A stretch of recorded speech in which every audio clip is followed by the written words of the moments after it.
Stocks posting gains today, this coming after 3 days of losses. And Deborah Kostroun reports from the floor of the New York Stock Exchange with the latest details. Deborah. Thanks a lot, Pimm. Yes, stocks rallying and shooting up really here in the last few minutes as well. Of course, we saw this rally all day today. And the speculation today is that Japan will be containing that nuclear crisis. And once again, the headlines coming out fast and furious as TEPCO getting a lot more help today to deal with that situation. But most traders do say the market was probably just a little bit oversold here. And for the first time in 5 days, the Japanese ETF was higher, even though the Nikkei was down 1.4%. And of course, traders tell me the events overnight here will dictate how we close out this week and what the trading will be like tomorrow. FedEx also helping out today. Sentiment, that stock climbing the most since July, and they predicted higher profit this quarter. FedEx, of course, seen as a proxy for the economy, Pimm.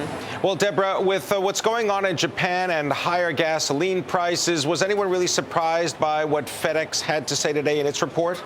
You know, actually, Pimm, some analysts were actually very surprised because of the problems in Japan and the potential for the higher fuel prices. Very surprising to hear that FedEx is so optimistic. But here's the deal. FedEx sees an increased import business from Japan, and they also see an increase in traffic into Japan for the reconstruction. And speaking of the movement of cargo, take a look at Hawaiian Holdings. This is the parent company of Hawaiian Airlines. They transport cargo and also passengers.